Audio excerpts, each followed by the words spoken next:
Hello, guys. How are you? And it's gonna go live on my Instagram as well. And then we all sorted. Well, I hope you guys having an amazing day. I know it's holiday time in Sweden, so a lot of you are on your first week of holiday, and I hope you're really enjoying your holidays and that you have a lot of sun shining on you. Hey, brother and mother, I can see you both. It's good that you're joining. Um, it's good to see you on here. First of all, I just wanted to talk about today. I want to talk about organizations and what they can do to get that right attitude. So I have a little board behind me here. I'm gonna disappear from my Instagram for a little while. Um, on Facebook, you'll probably still see me. So to achieve the organization's mission, the right attitude is very important. So the importance of this is starts in the process where you actually are hiring. So it all starts in the interviewing process. So you get the right skill set, the right people for your right values, and the right people for the job that you're hiring for. And then there is actually an approach that's called the ERG approach. That's talking about existence, resistance, and growth. And in that, they actually look at the inner factors in a person and what actually motivates them.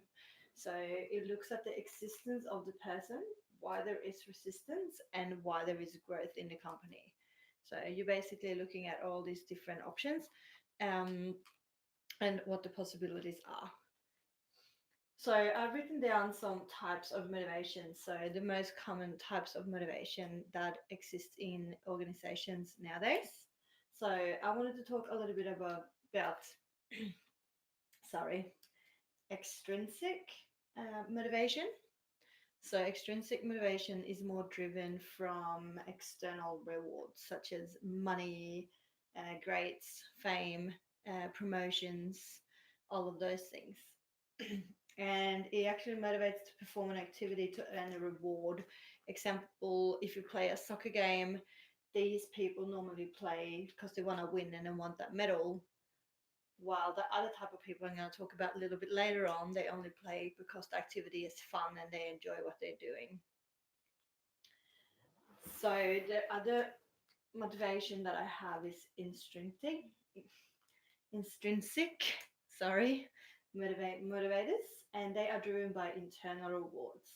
So, as I said before, when they play a soccer game, they actually are participating because it's fun, not because they're going to get the medal or they want to win. They're actually there because they enjoy it and they think it's a lot of fun to be there. They are motivated by nice places to work. So, if you have a good harmony at the work, I'm going to move up a little bit so you guys can see me. So you have a good harmony and a good environment at work, and it's enjoyable for the employers to come there and work. That's actually where these people get motivated by. So it all comes down to furniture, placement, color, provide coffee, tea, and other snack for these people because that's how they get motivated. So they are more socially type of people. They come to work to hang out and talk and have fun, while other people, they actually come there because they have a purpose of coming there. They want the promotion and they want to get somewhere, or they want those extra money. Well, these people are not as money driven, but they still are money driven, but they are more go to work to have a good workplace and enjoy what they're doing. And then we have the other one here. I'm not sure if you guys can see it there, but I'll lift it up a bit. So it's called a motivation. So that is like a motivation, feeling um, held towards certain um, activities. So they don't enjoy certain activities and they feel a fear for doing them. So they have can have learning difficulties, impossible to succeed. So, for example, it can be they can't be bothered to work hard in the company because they won't go anywhere. So they don't have any future in the company anyway. So these people are not happy at all. They come to work and they couldn't care less. They do what they have been told and then they go home. And it's important to actually find out who these people are and what they motivates them. Because if you don't them, it's very hard to run a business.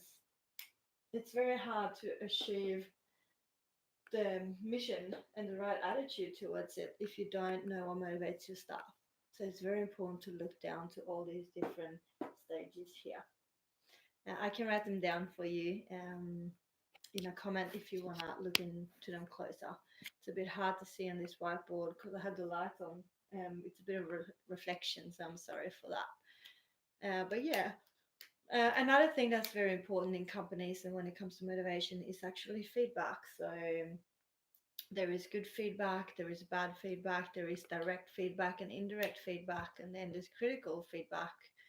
And with that, I mean that you can provide feedback right there and then.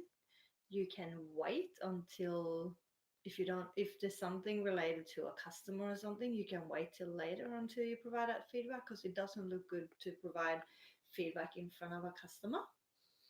You can also wait to provide that feedback straight away if it's just something simple like, I don't know, putting money in the Dropbox, or some simple task like putting the hangers behind the counter or doing small little tasks like that. So yeah, you can actually do that as well. So feedback is very important, but you can't provide feedback until you know how people are motivated. So if you have this person that is driven by promotions and money and grades and fame, you have to know that, because if they can't progress in your company, they will become one person that is a motivation because they can't process any further in the company. So that means that they're gonna lack motivation, lack the attitude towards your company, and they're basically gonna leave in the end because they're gonna find a company that's willing to invest in them. So that comes down to a lot of places, and yeah, I'm in one of those situations myself as well. As we all know, I'm in Australia looking for sponsorship for an employer, and unfortunately, the company that I'm working for at this stage won't be able to provide that for me, which is a bit sad. Which means that I'm on a hunt for another job, which means that as soon as I get another job and another employer that is willing to give me a sponsor visa, I will leave, or I will leave when my visa expires, which makes it a bit tricky and a little bit sad.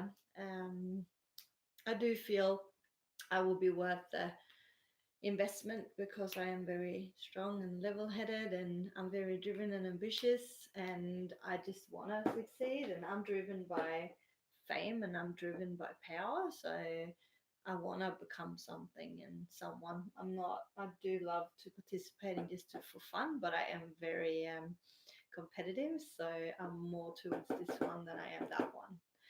It'd be fun if all of you guys listening to me could just comment down in the comment field and let me know which one of these that describes you the best. It'd be fun to know. And as I said, I will write them down in the comment field when I finish this video so you guys can research them and yeah, let me know which one that you are. That'd be fun.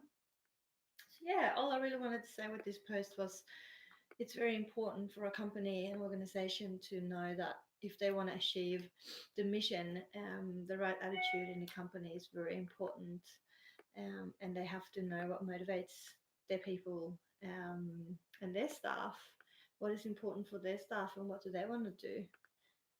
A normal thing that companies do is that to do this evaluation thing. But as in my example, if you don't have a future in a company, an evaluation is not going to lead to anything anyway, because I'm on my way out from that company anyway, because I don't have a future, unfortunately. And that is the cycle you can go into. And that's what happens if you have casual people working for your company and then constantly don't get any hours. They won't be motivated to come working for you because they just see themselves as just a number and they won't get those hours, and that make them go a little bit down and feel like, okay, well, I'm just going to go and look at other opportunities, and then you go and do that instead just to see what you can get and where you can go. But yeah, that's a little point in there. So it's just very important to know what motivates your staff to reach your goal in your company. But yeah, that's all I wanted to say today. So, as I said, please leave me a comment which one of these types of motivation that you are. Which one would you describe yourself as? I will write them down straight away because this video is over now. Thank you for listening again. It's not as long as normal, it's only 10 minutes this time. But yeah, thank you for listening, guys, and I'll see you soon again. Bye. Yeah, I'm still there, guys. I always end you guys last. Love you guys.